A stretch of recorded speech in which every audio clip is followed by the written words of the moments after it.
Southwest Airlines will offer an entire row to plus size flyers, according to the company's customer of size policy. A whole row. Yes. So we've been talking about this a lot lately, how there was a plus size blogger, her name's Jalen Chaney, who's launched this petition to demand that plus size people get an extra seat for free.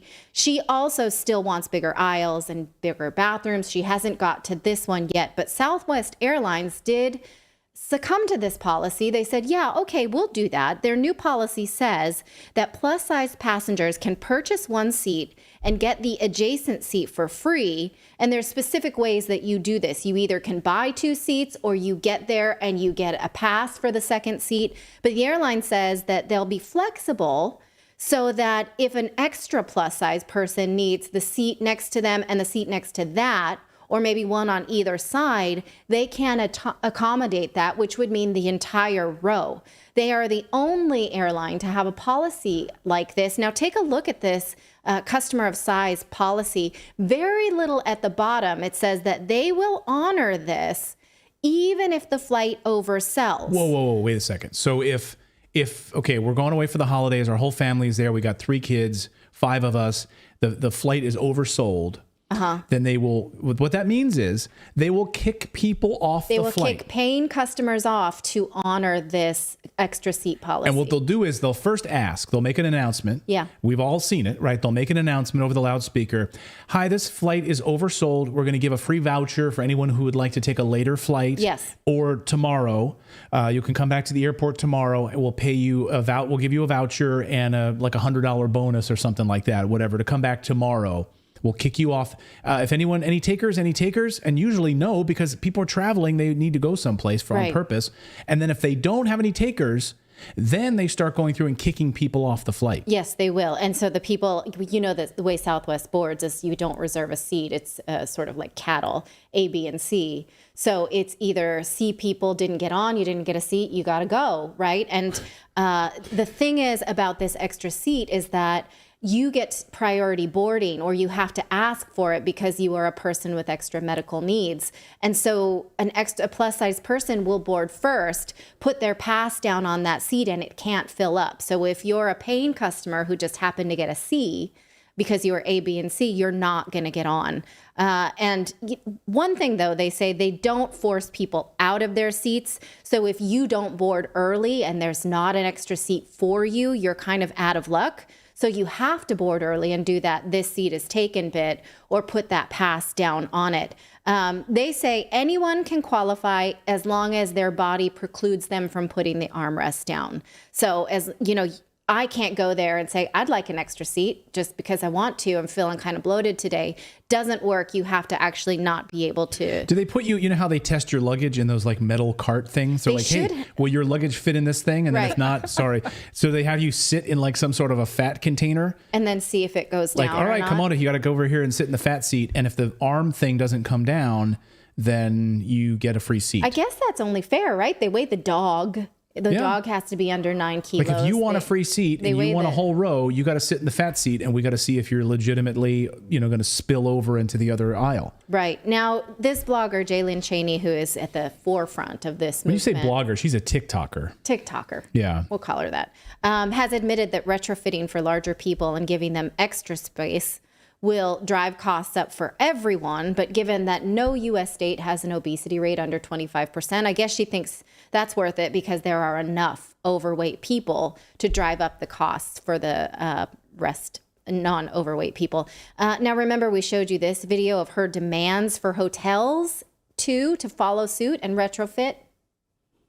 We deserve an environment that respects our needs and body diversity. These are the exact steps that hotels can take to be more size inclusive and accessible for travelers of all sizes. Number 1 on the list, provide sturdy, wider chairs without armrests in guest rooms, lobbies, and common areas to accommodate different body sizes and types. Number 2 on the list, ensure beds with strong support and a higher weight capacity, along with providing reinforced chairs and wider bathroom facilities. Number 3, make elevators and hallways spacious to allow for easy movement of larger individuals and those utilizing mobility devices. Number 4, install grab bars in showers and near toilets. Offer adjustable handheld shower heads and raised toilet seats for added accessibility. Number 5, train staff to be respectful, understanding, and accommodating to travelers of all sizes. Number 6, provide pool lifts and handrails at the entry of the pool. This will allow for plus-size guests and guests with different abilities to enjoy all amenities. Number 7, hotel restaurants should have roomy seating options and sturdy chairs, ensuring that everybody can dine comfortably. Number 8, offer larger beach and pool seating. Provide oversized loungers and seating at the beach and pool areas, allowing travelers of all sizes and abilities to be comfortable.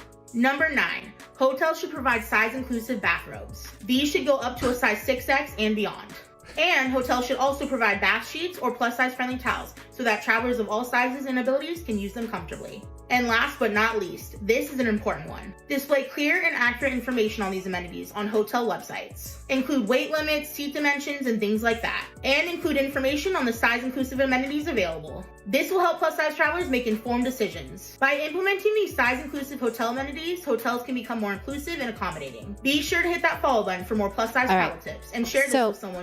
What she's advocating here is a total reordering of society for just this group. Clearly. Right. She wants these companies to spend millions upon millions of dollars to retrofit their businesses because she overeats.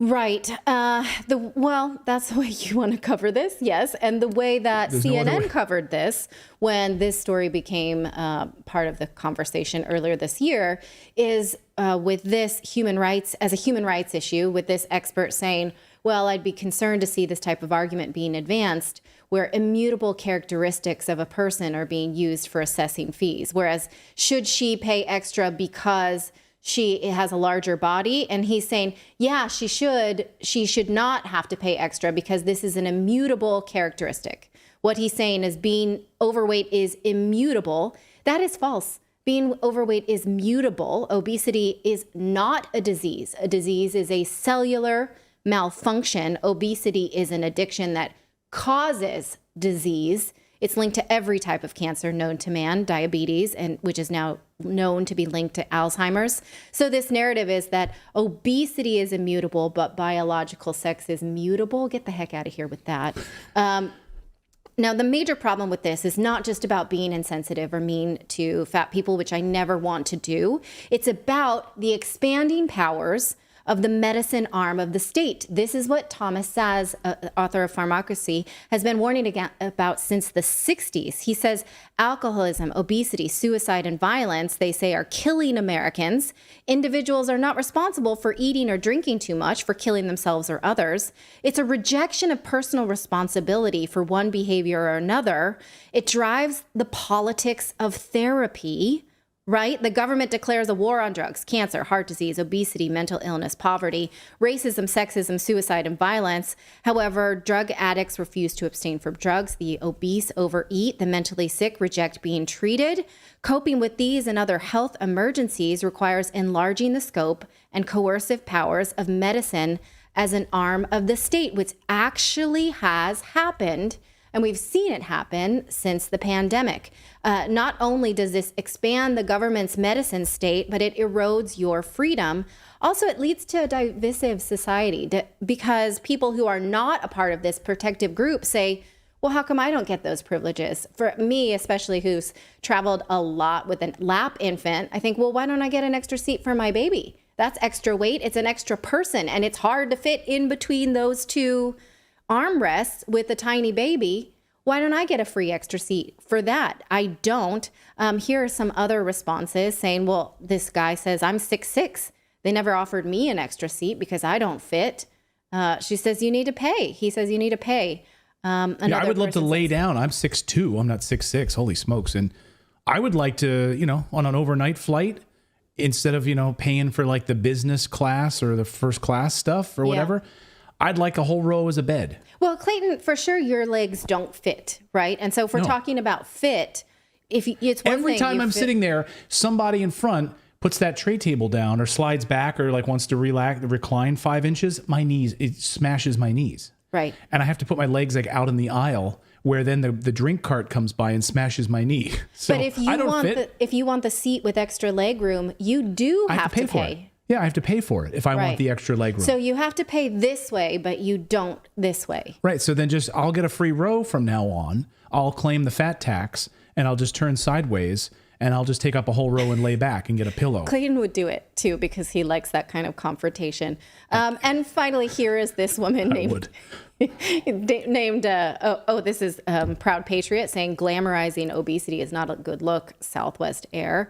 One thing that Stuart Varney on Fox said about this is that it's creating this whole new industry that is a lawyer's charter because everyone's going to want to sue over this, called obesity discrimination. You're going to see this playing out in courts all over the place. In fact, Colorado, which doesn't have has the lowest obesity rate in the state, in the country, is now saying, well, we're going to create laws around to prevent obesity discrimination. It's just going to create lawsuits and not actually prevent any obesity discrimination. We're going to leave the last word with this woman, Daisy Duke of Bama, it's Alabama, asking for a discount if she doesn't need an extra seat.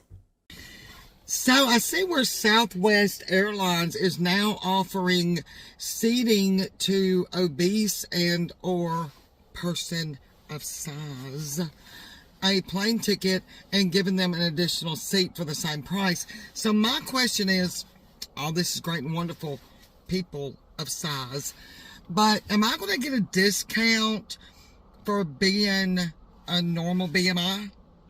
For being a healthy person? Do I get a discount for not taking up 2 or 3 seats on an airline? On an airline, you can't fit in a seat on an airline, and you're going to pay the same price that I'm going to pay for a plane ticket. Am I going to get a discount for not eating your crappy plane food and your crappy peanuts and drinking your alcohol and all your fruit juices and stuff? When do we get a discount for being healthy? When do the healthy people get rewarded for not being people of whatever? Because I personally would like to see some rewards for not eating my way into 2 plane seats. Thank you. Thank you so much for watching this segment here at Redacted. We are live every day at 4 p.m. Eastern Time, trying to share the stories that the mainstream media will not cover. You should also come over and join our community of Redacted Rebels over at redacted.inc. That's our private locals community where we can share exclusive content that we simply cannot share here on YouTube. Come over and join the rebellion together right now by going to redacted.inc. We'll see you next time.